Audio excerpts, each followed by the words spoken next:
proclaim July 27, 2025 in recognition of Iglesias Ni Cristo Day and nagkaroon ng recognition. Wow, masarap pakinggan. Proclaim July 27, 2025 in the city of Nashville. Sila ang pumupuri sa Iglesia ni Cristo, yung mga Pilipino nagmamayabang ng good morning po, good morning, magandang araw, magandang hapon, mga oras po ito napanood. Kumusta na po ba na? Kumusta na po ang mga kababayan natin na nasa ibang bansa? Sa mga kapatid na nasa loob ng Iglesia ni Cristo, ito napakagandang topic yung ating pag-uusapan. Sapagkat ang Iglesia ni Cristo po ay kinilala sa ibang bansa sa Amerika. Hindi lamang dito sa Pilipinas, hindi lamang sa Manila, kinilala ng mga politiko ng Iglesia ni Cristo. Dito po sa Pilipinas ay kilalang kilala ng Iglesia ni Cristo. Napakagandang topic, maganda para sa atin ngayon. Pag napanood ito ng mga kritiko, ng mga basher, kung ano-ano naman ang mga sasabihin, kung ano-ano naman ang mga pambabas na ginagawa, gumawa rin kayo ng kagandahang kabutihan.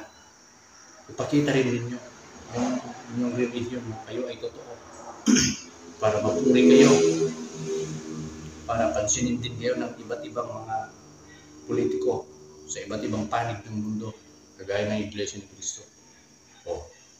Sasabihin ninyo, nagmamayabang na naman kayo. Anong nagmamayabang? Sila ang pumupuri sa Iglesia ni Cristo, yung mga politiko niyan. Hindi naman namin sinasabi, oy, purihin ninyo kami. Wala kami sinasabing gano'n. Tapos hindi binabalita yan sa mga mainstream media. Napapanood yan sa mga social media ng mga kapatid sa Iglesia ni Cristo.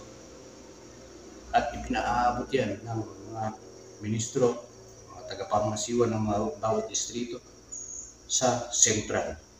At yung Sentral naman, ipinapakita sa Iglesia ni Cristo News and Information. At isa rin ginagamit ang Net25 sa iba't ibang gawain sa Pilipinas at sa ibang bansa. Ngayon, ang Iglesia ni Cristo ay laganap na sa buong mundo, kaya nagkaroon ng recognition. Wow, masarap pakinggan. Ang Iglesia ni Cristo sa ibang bansa ito. Unahin po natin yung gobernador ng Guam. Yung Guam ay isla, pero sakop yan ng USA, United States of America, pag state, maluwang yun. Kaya nga makapangyarihan yung Amerika. Puntahan po natin, panoorin natin kung ano yung sinabi patungkol sa Iglesia ni Cristo. Kung ano yung recognition na natanggap ng Iglesia ni Cristo sa Guam. Hindi lamang dito sa Pilipinas.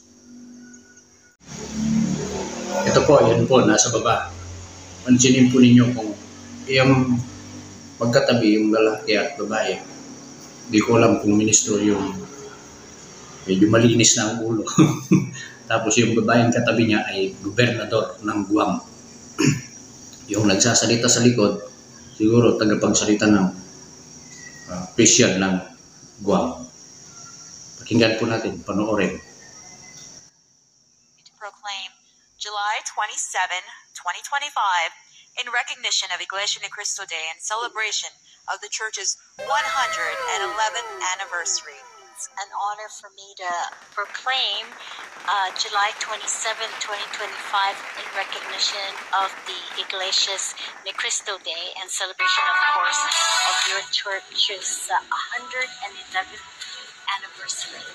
We are very appreciative of the commitment of your church, and we certainly welcome the friendship and the relationship of the church and our community.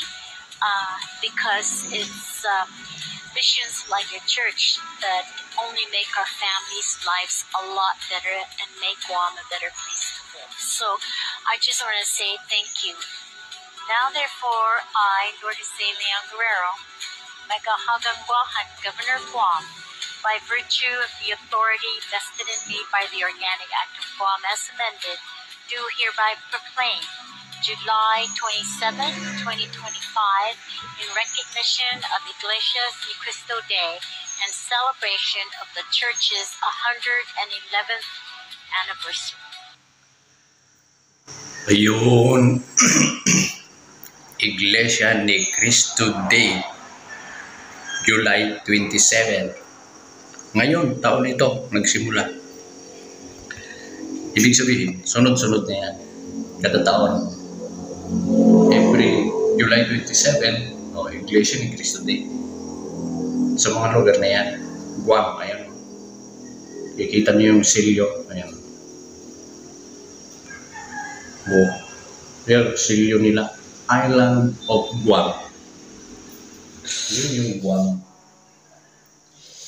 Nakakatuwa, nakaka-proud. Hindi pinagmamayabang. Ito ay kapurihan sa ating Panginoong Diyos. Sapagkat ang Iglesia ni Cristo, alam natin na nilalaki, lalo na dito sa Pilipinas. Maraming mga kritiko, pero ito na habang nilalait ang Iglesia ni Cristo, lalo namang tinatanyag ng Panginoong Diyos. Iglesia ni Cristo lamang ang nakakaranas ng ganyan. Ibang religion, hindi naman hindi naman nila nilalait, hindi rin itinatanyag, hindi rin pinag-uusapan. Iglesia ni Cristo lang. Ano ba ang meron sa Iglesia ni Cristo? Bakit ganito na kasikat? Bakit binibigyan ng recognition? Kaya marami ang nagsusuri, marami po ang nagtataka. Kaya sila ay umaanib sa Iglesia ni Cristo. Ito po ang totoo, malaking patotoo ng Iglesia ni Cristo ay tunay, totoo. Yung Iglesia ni Cristo ngayon, kaugnay din ng Iglesia ni Cristo itinayo ng Panginoong Jesucristo. Meron pang isang lugar sa Amerika din na binigyan din ng parangal ang Iglesia ni Cristo. Binigyan din ng recognition day. Ito, panoorin po natin sabay-sabay. Puntahan natin ulit. Ito po, ayan panoorin ninyo. Ngayon, basahin ninyo yung nakasulat sa taas. Officially declared July 27 has Iglesia Ni Cristo Day. Saan yan? Saan? California lamang yan. Ang ganda ng kapilyo nandun, kikito.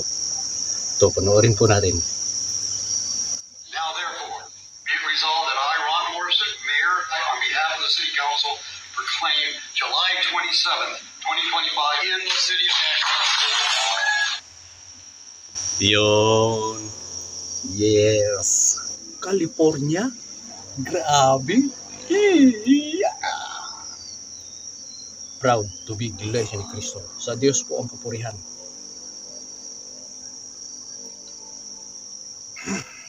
Maraming salamat po. Yun lamang po. Sana ay patuloy kayong sumubaybay.